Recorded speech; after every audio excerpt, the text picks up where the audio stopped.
eyes.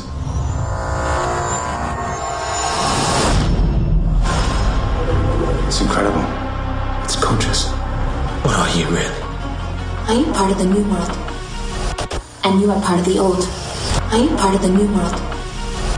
And you are part of the old.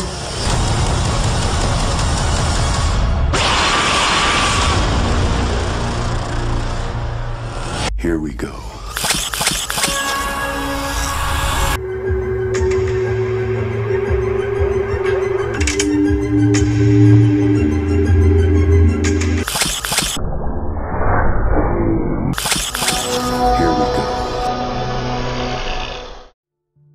Military agenda is interested on the potential weaponization and misuse of the brain sciences for nefarious agenda for political, intelligence, and military uses.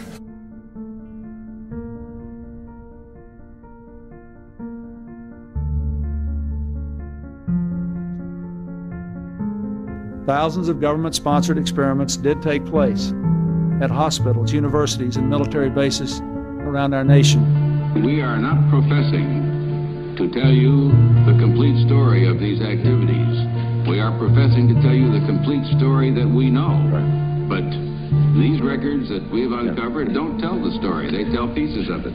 This is a story that has been told in bits and pieces. This is an attempt to pull most of it together. Americans were kept in the dark about the effects of what was being done to them. The deception extended beyond the test subjects themselves to encompass their families and the American people as a whole. For these experiments were kept secret. The legacy of MKUltra and COINTELPRO is being played out in the lives of thousands of Americans today. Individuals become targets for various reasons. Some are political activists or whistleblowers, while others are simply human beings, chosen as experimental subjects at random, target practice. The Mini-Manhattan Project to control the human mind, after decades of experimentation and billions of dollars, has landed on the moon in a very real sense. Now you may say, this doesn't concern me, or my children, or my community, but this is less and less true.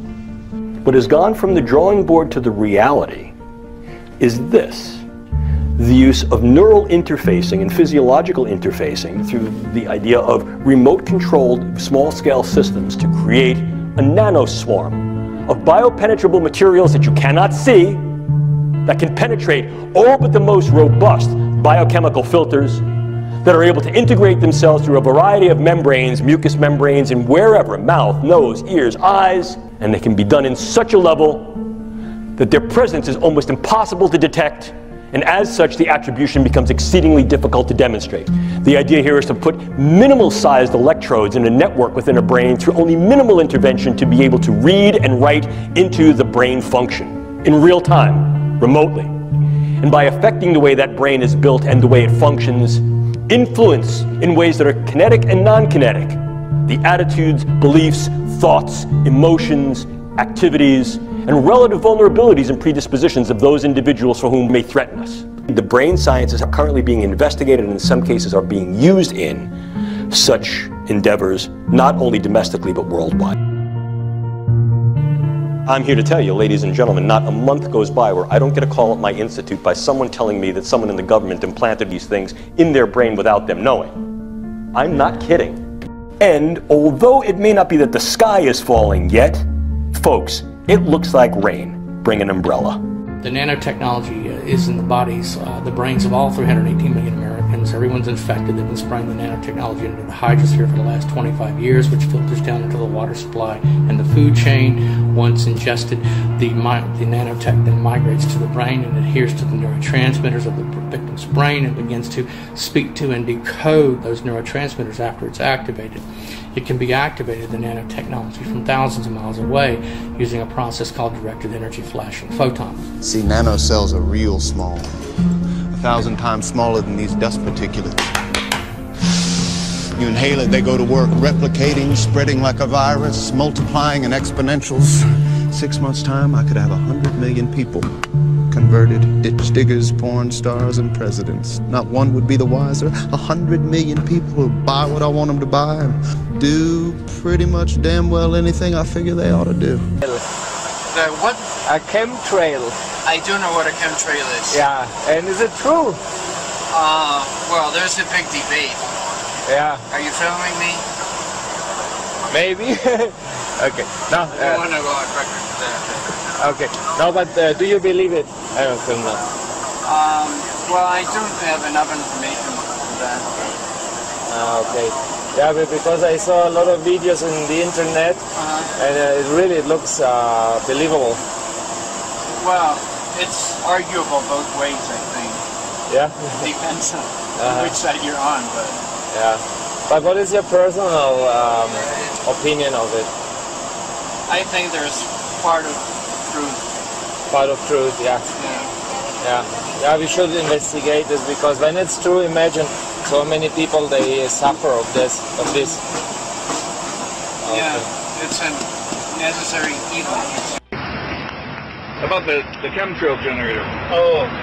Let's make sure that thing's working. We're going to check yourself. I got it. 3.6. Oh, look at that. They're working. They're working. You can see the chemtrails coming out of the engines here. Look at that. I'm dying to take a picture of that's cool. My neighbor. You got it. So chemtrail I'm doing a video. Chemtrail generators are on. And yeah, there it is. Look, you can see them. Oh, hey, that's awesome. It's working. Yeah. One thing I did is I grabbed mine.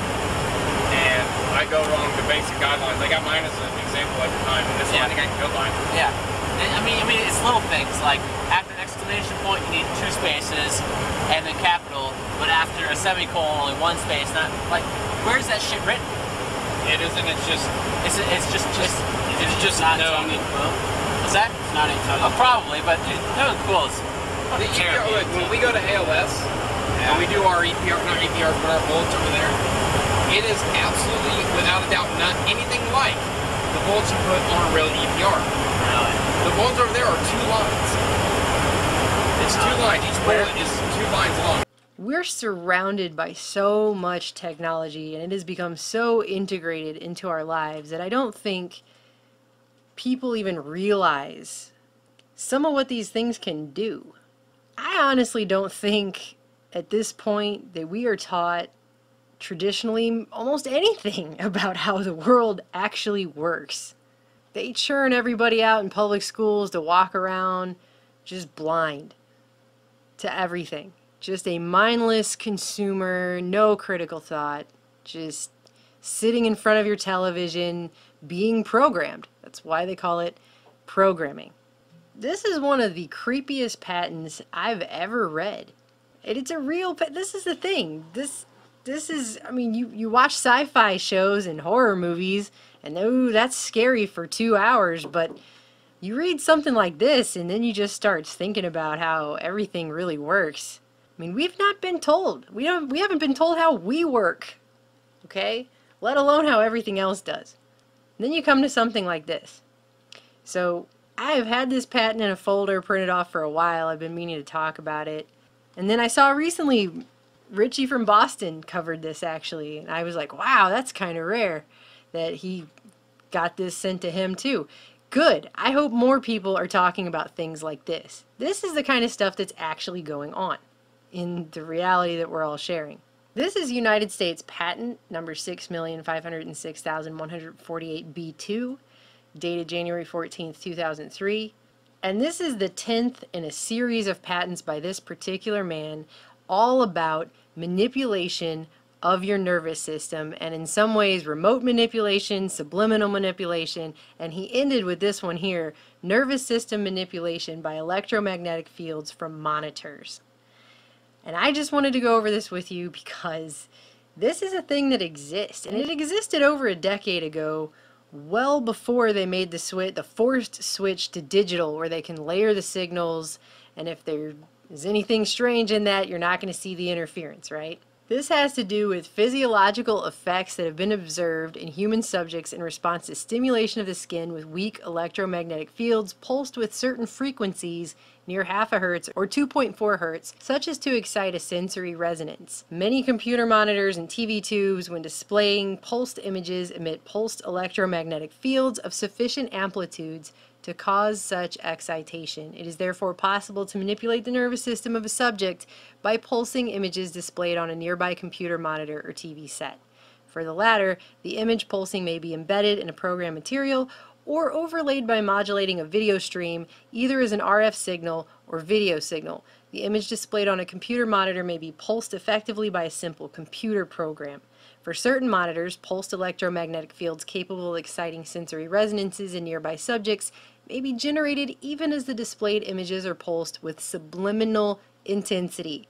In other words, you don't even know they're doing it. And then he has all these lovely drawings to go with this, which are just great. Actually, I have a favorite. It's this one right here. Remote computer, internet, her computer, her monitor, her. You see that? They can do this remotely and you don't even know that it's being done to you. Well, there's the kids. Gotta have the kids in there.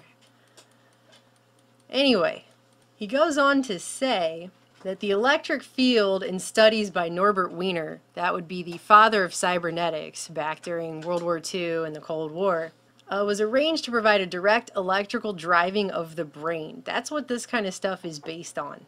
And he goes on to say that it's been found that indeed physiological effects can be induced in the manner by very weak electric fields if they're pulsed with a frequency near half a hertz. The observed effects, which is just the ones they had for this particular patent, include ptosis of the eyelids, which means your eyelids close and flutter, relaxation, drowsiness, the feeling of pressure at a centered spot on the lower edge of your brow, seeing moving patterns of dark purple and greenish yellow when your eyes are closed, a tonic smile, a tense feeling in your stomach, sudden loose stool, and sexual excitement, all depending upon the precise frequency used and the skin area to which this field is applied.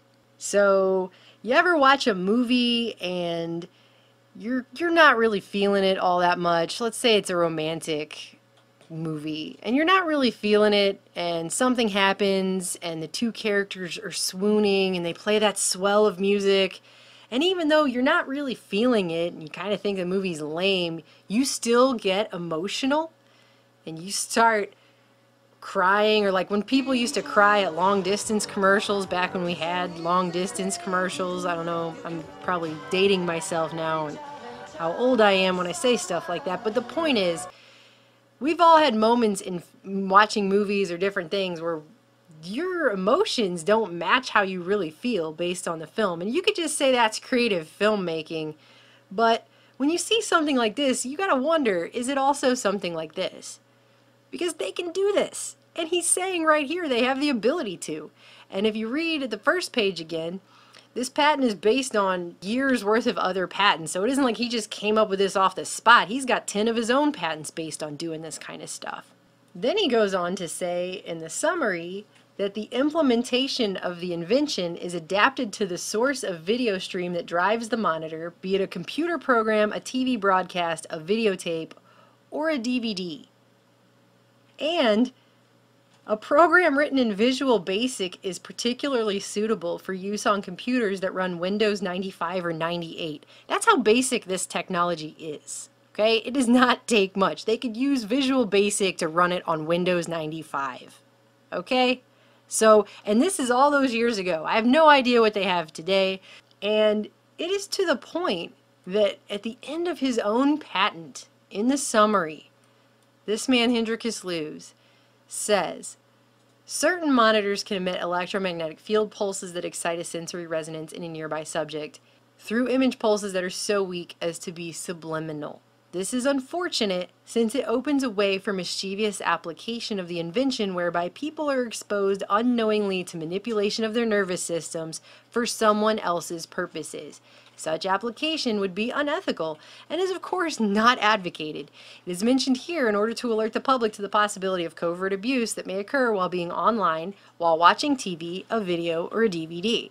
I've read a lot of patents actually in my day, and I've never seen somebody warn in their own patent of the covert misuse of something the way that guy just did in his own patent. What makes it even more disconcerting is when you look up information about this, and other people have looked up because they've seen all these patents and they went, what the hell? And if you go look at his history, it becomes much more disconcerting that he's coming up with these things. It wasn't like he just thought of this by himself and randomly came up with it.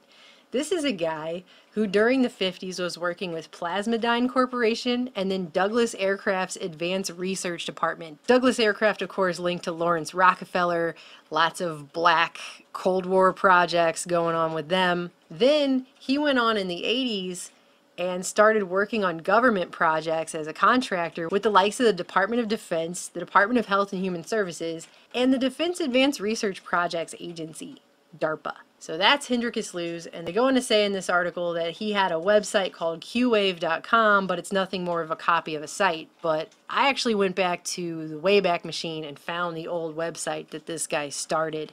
And after reading through Are You Sensitive to Electric Fields and the Q&A that he has here, I feel like the guy almost has remorse for what he's created, or he figured out through this series of patents that he put out over, you know, the 90s and the early 2000s, that he was coming up with something that wasn't actually very good. And so he wanted to warn people about it, and that's kind of what I get, the sense I get from this website of his that he had up at the time. This is no longer a current website, but back in the day he had this, and he said that depending on these frequencies, relaxation, drowsiness, sexual arousal, he knew he could cause all these things with this program. And he says that electric field pulses capable of exciting a sensory resonance can be generated by small insulated electrodes packed flat in the space of a credit card. So it doesn't take much for this. This can be just put right into the television monitor. It can be put right into your VCR, your VHS tapes. I mean, computer programs, anything, computer monitors, whatever, right? Since we cannot sense the field directly, our nervous system can thereby be manipulated covertly for someone else's purposes. And then he was selling for rather cheap, $14 at the time, a program that you could buy and put onto your computer, and then you could test it on yourself to see how susceptible you are to this. And that's what his whole website is about. And then under the Q&A section, he's got all of his other patents, and like I said, you have everything here. Subliminal acoustic manipulation of your nervous system, manipulation of nervous systems by electric fields, magnetic excitation, pulsative manipulation. I mean, he's got it all right here. These are his 10 patents, and it ended with this one on monitors, and then he made this website. And the whole thing is just replete with him feeling, I think, pretty badly about what he did. You have to understand, all of these science projects, right? The government has these contractors and they make things and they're very compartmentalized, and I don't think people a lot of times realize, not all the time, some people are just horrible people and they're just in things for bad means, but I think some people actually genuinely think, I'm an engineer, I'm a scientist, I'm doing good things, and they don't even have the foresight to realize what their stuff could be used for and that it could be used against the general public. That's what this patent is, and that's just one. There are a lot of others I'd like to go through. I have a whole thing of patents that I've printed off. I just have never had a chance to get to them all. But this particular one, it blows my mind because people just have no idea. We're walking around bathed in so much electromagnetic radiation right now, background. Human beings have never been exposed to the level that humanity is currently being exposed to in our modern technological age, and we're carrying cell phones in our pockets, we're sitting in front of our computer monitors, we're sitting in front of our television sets, and people just don't have any idea the myriad uses that these things can be put to, all the stuff it can do. People are just blissfully ignorant. They don't know. And I personally don't want to go through life blissfully ignorant. I'd like to be informed.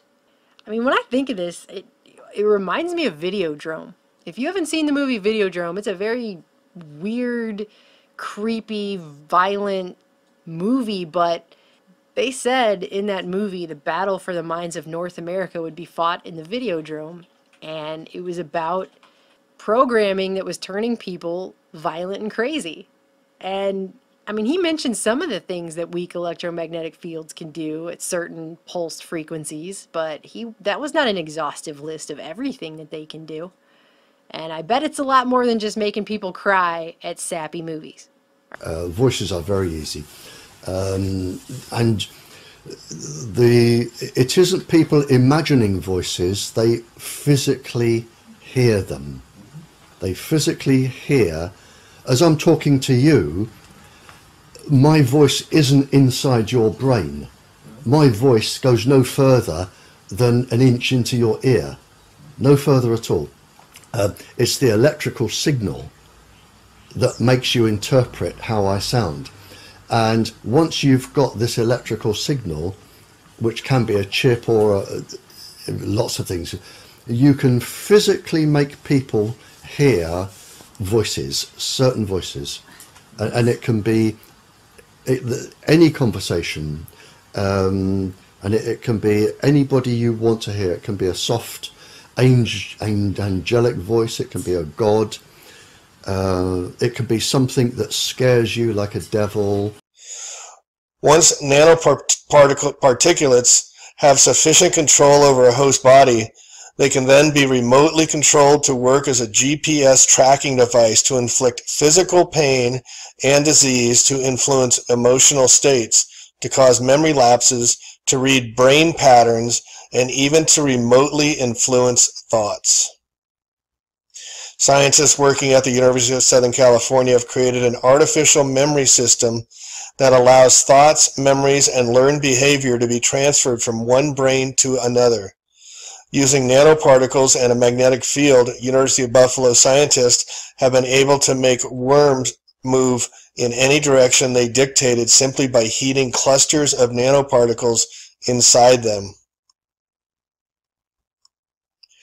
These fibers contain nano components which construct and install nano implants, which the aggregate of the constitutes what is commonly known as a biological application programming interface, allowing for complete monitoring and control of all body and mind function in a given host, you and everyone on the entire planet, or plant. Here is a payload. The zoom is, I think, 1/200th. Another. These are the deliveries through our blood membranes. These are in all of us, all our children, everyone. And it works in reverse. As creepy as this may sound, it works in reverse as well. Control panel stalkers are able to see any images originating in the target individual's mind, both actual images and fictional images. And by actual images, I mean, like literally, they can see what I see out of my own two eyes. They can see what I'm looking at out of my own two eyes through this image induction technology. But they can also see fictional images. So any thoughts of images that are in my mind. So if I'm thinking about something in my memory, something that happened several years ago, and I have an image of that in my mind, then they can actually see that too. Or if I'm imagining something, there's an image that I'm imagining in my mind, they can actually see that too. And I know that sounds very science fiction, very crazy, but again, look at Dr. Robert Duncan's book, you'll see that it's not. This may be the most amazing picture you'll ever see in your life. This is a phase 2 subject with a nano camera in the left eye, only viewable with the proper wavelength of black light. Everyone on the planet has a basic set of nano implants that allows them to be tracked and mind controlled on demand. People who contract what I call phase 2 will have additional implants that allows them to be body controlled as well as whole host of other functions. Your body is turned into a robot against your knowledge and against your will. The aggregate of these nano implants constitutes what is commonly known as biological application programming interface. This camera is too small and can't be seen, but it can be felt. Some more thoughts and information on the ocular nano implants are available. This technology has been available for the powers that be, mostly the men in black, to use their technological control to control all. Along with their secret societies, they get others to do the bidding of them as they hide behind the scenes in the darkness. That's why they use the owl that can see in the dark. But as you can see throughout history, they've all been a part of these secret societies and secret clubs that are now using touchless torture, mind control techniques on everyone. Look at this. George Washington, first thing it says on his tombstone, he was a Freemason. Admiral Byrd, who allegedly discovered South Pole, that was in the pocket of Rockefeller, and look at Bush with all his Freemason buddies all around. They do not get into power unless they are owned and controlled sock puppets. And here is a list I made up, which I'll put in the show notes as well, showing all the secret society memberships from Jimmy Carter to George Bush to Bill Clinton to Winston Churchill to all of these, Nelson Mandela. They're all part of secret societies. The general rule is if they're a celebrity, if you see them in power, if you see them being the CEO of a corporation like USA, the guy's name is Trump, they are owned. They're sock puppets. They're actors. The Reagan was an actor. They're just doing the bidding of the people behind the scenes, and it's not the Jews. The Jews are the ones that get to keep all the money. They're called the Korthoff-Juden. That's why the Rothschilds and the Rockefellers get to keep all the money. But it's the men in black behind them, the Jesuits, the Knights of Malta, the ones that run all the secret societies, the 13 satanic bloodlines from Italy, the Breckspears, and the rest of those that are running the show and have been running it for over 500 years, if not 5,000 years. But we're breaking away now. We're waking up. That the 5G future will be the sole providence of urban areas. The 5G revolution will touch all corners of our country. We are the pioneers of a new spectrum frontier. No one gave permission for this because most people don't fully understand what's happening or why it matters. They're going to click on little agreements on their cell phone for the different sites they visit, and they're going to have no idea how much is going to be taken from that. But it's clear that this is not a good bargain, and people need to be warned. They should try to oppose this in their local cities and where they can, and try to challenge these companies, because they don't want to face resistance, and they don't want a population that knows about the dangers and the risks of this technology. There's no doubt now that electric waves, electromagnetic forces, cause direct biological effects. There's thousands of peer-reviewed papers on this subject. There's no doubt about it. But what are these effects? How are they affecting us? What can we do about it? We're now at a stage where we're putting in what's called 5G, which is a special type of broadcast for high-density information transfers. And it turns out that this is the same frequency bands that are used in crowd dispersal weaponry. We can also utilize these interventional technologies in those ways that may able to directly affect the brain. Probably the one that you've heard about most recently, most contemporaneously in the literature, is the possibility to use some form of directed energy to affect physiology peripherally and also to affect the physiology and health of the brain. Case in point here, U.S. Embassy personnel in Havana and possibly in China. And of course, there's not a lot that I can tell you about that, although I am one of the researchers on that particular project. We are convinced these were targeted attacks. We don't like our diplomats being targeted. Depart your post, he said. Leave Cuba. And they did. Whatever happened to these people happened as a result of some sophisticated technology that, quite frankly, is so sophisticated we don't understand it. Once the political people got stuck in their own internal contradictions, it was almost impossible then to get a real serious discussion of what was going on. The U.S. wouldn't share any evidence of an attack with the Cubans, so they did their own investigation.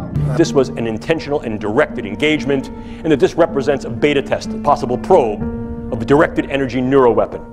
And there are a number of countries that had developed initiatives and agenda towards developing just these types of things, the United States included. The race to 5G is a race America must win, and it's a race that we will win.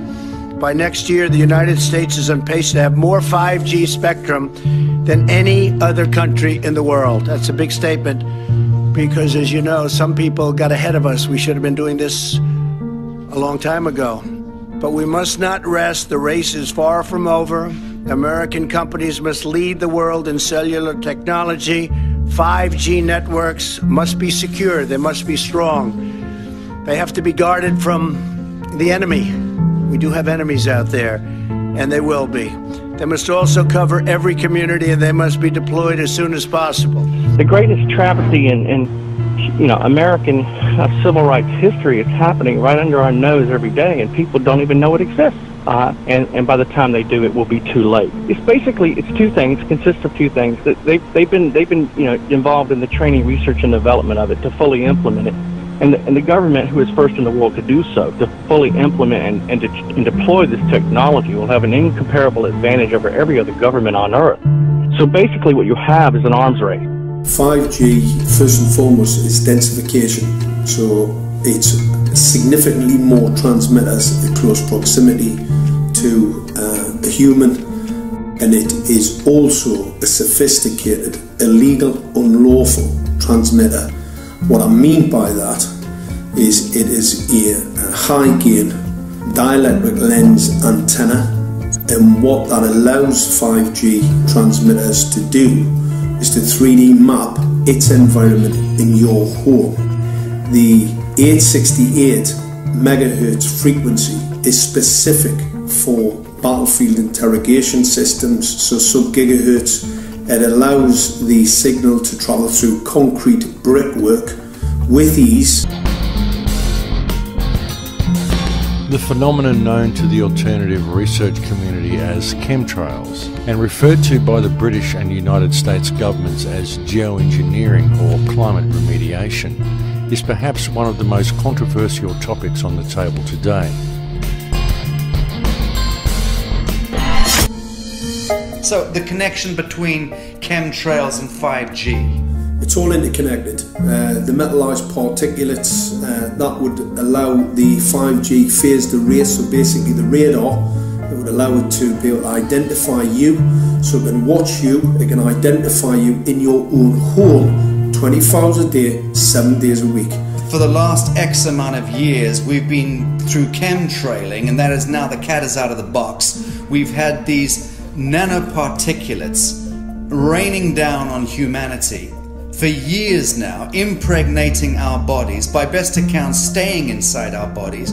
Those nanoparticulates, what you're saying, are building up a kind of a phosphorescence glow capability so that we can be flagged up in our homes, behind concrete and steel, inside bunkers, in the basement, doesn't matter where you are. The 5G will be able to now triangulate, map and read you, because you as a living being are impregnated with these nanoparticulates, which are acting as a kind of transmission and reception technology. It's exactly, absolutely exactly.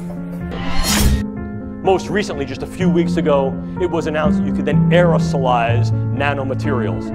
And go one step further, I can create small robotic units, controllable robotic units at the nanoscale, and that these too can be aerosolized to create a nanoswarm of biopenetrable materials that you cannot see, that can penetrate all but the most robust biochemical filters, that are able to integrate themselves through a variety of membranes, mucous membranes, and wherever, mouth, nose, ears, eyes, and they can be done in such a level that their presence is almost impossible to detect, and as such, the attribution becomes exceedingly difficult to demonstrate.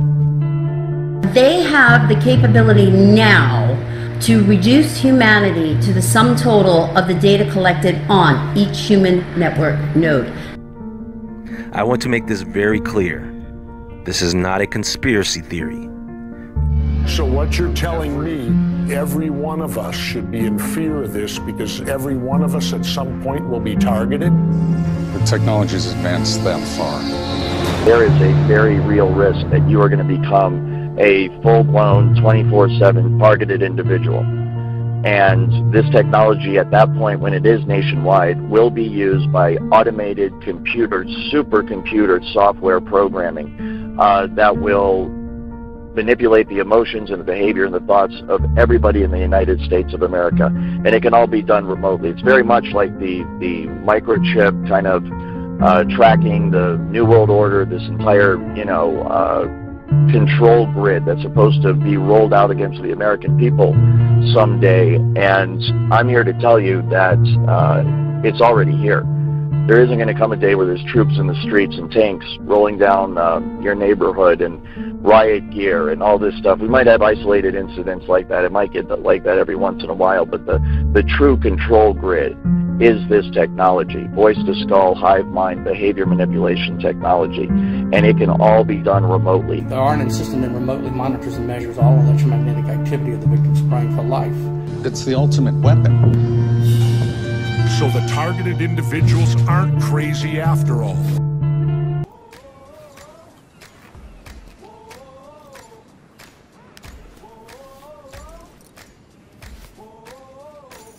Okay, wake up in the morning to the clear blue sky. Turn up the music when I hop in the ride. The windows down, let the whole world see. Ain't nobody rock it like little old me. I'm the bomb and about to blow up. I'm the bomb and about to blow up. I got my chucks and my dickies and I put it on black. Banging Sinatra in a flat Cadillac. My old lady leaning out the whole window. Everybody walking, movie walking slow. I'm the bomb and about to blow up. I'm the bomb and about to blow up. Okay, 1 for the money and a 2 for the show. But 3 to be a legend even if I'm poor. I ain't chasing nothing, you gon' have to catch me. And if you wanna taste, you gon' have to pay a fee. I'm the bomb and about to blow up. I'm the bomb and about to blow up. Whoa.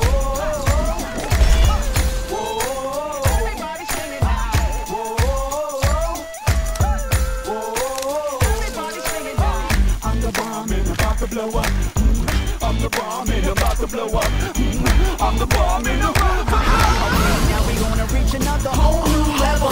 Grabbing the light on the run from the devil. Watch out! Down to the sunrise on the green.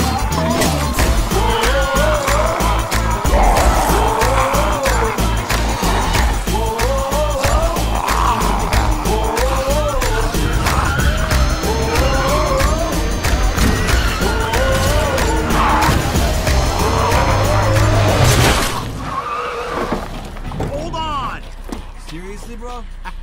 Sweet! Come on, dude, time to split.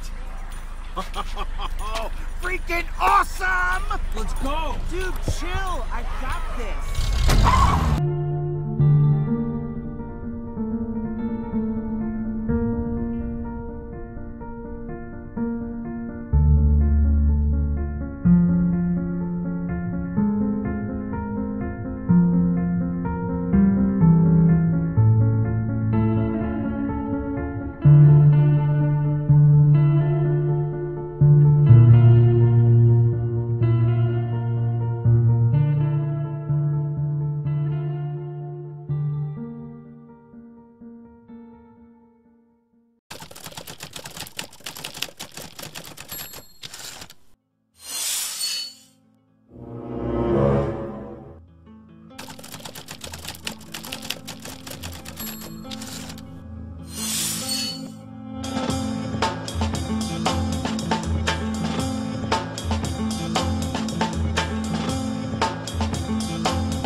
and believed here.